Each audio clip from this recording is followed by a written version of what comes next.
Most issues that people have today are people that do believe, or at least they're trying to, is issues of faith. And faith is a very, very difficult thing to have, during rough times, during tough times, especially when you don't work on it every day. Faith is not something that comes naturally to someone. It's very easy for someone to say that I have Emunah in Hashem when things are good. It's very easy to say that, someone's making money, someone has a good relationship, kids are growing up good, everything is great. Very easy to say that you have Emunah in Hashem during good times. The real test of Emunah is during difficult times. And that's the problem that most people have, and that's really the test. It's no big deal to say that everything is that you have full Emunah in Hashem if everything is great. It's a big deal to say that you have Emunah in Hashem when things are not good. Are you still going to keep the faith? Are you still going to go and pray every day 3 times a day? Are you still going to do tefillin? Are you still going to eat kosher? Are you still going to not work on Shabbat, even though there's a potential for a very big deal on Shabbat, and you don't know if there's any other way for you to pay the rent or the mortgage without having that deal? That's when you know that there's a test of Emunah. And that's when you know that Hashem is specifically testing you to see if you think that what you're doing is within your own powers and your own hands, or it's in His hands. And the problem today is that most people fail the test, not because they want to fail the test, but because of a lack of knowledge and a lack of Emunah muscles. Meaning that if you work on your Emunah on a regular basis, then obviously over time, it's when the time comes for you to be tested, you'll be prepared. Just like if someone trains every day for war, and little by little in the army they get better and better and better, and eventually when there's the real war, they're ready for the war.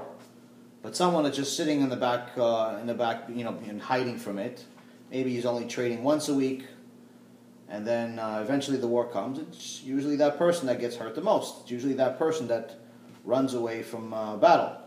And that's actually why David HaMelech used to tell all of his soldiers before they went to war that if anyone had any fear, they weren't allowed to go to battle. Even if they had fear of the enemy, not allowed to go to battle. He said, why?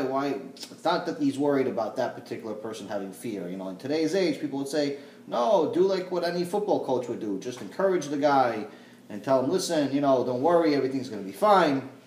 Play hard. And that's logic would tell us that. But David HaMelech knew something a little bit different. David HaMelech knew that this is not a game. And he knew that if that soldier has 1% less Emunah than he needs to, then it's not just his life that he's risking everybody else's life. Because one soldier getting hurt leads to other soldiers getting hurt, and so on. So having Emunah is something that's very critical for us to have on a daily basis, and the way you develop it on a daily basis is by listening to Shulei Torah, by praying and really getting to a point where you're praying with full kavanah. There's actually a story that I heard about the previous generation.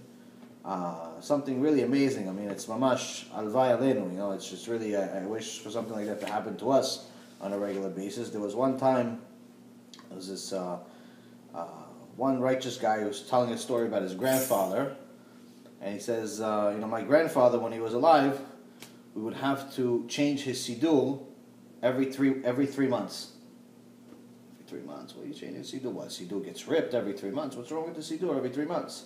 He goes, no, you don't understand. Every 3 months, all of us, me and my brothers, all of the kids would have to change the siddur every 3 months, because after 3 months, there were so many tears on that siddur from every one of his tefillot that it wasn't even readable anymore. So imagine the type of prayer. This is just the previous generation. This is not 500 years ago. This is, let's say, in the last 100 years. This is someone that every time he's praying with full kavanah, with full emunah, and he really believes that Hashem is really listening to him 100% to the point where he's confronting him with an open heart. Imagine if one of our prayers, not every day, one of our prayers per week was just like that one guy, where he had it three times a day. Imagine that. We're not so far off of it if we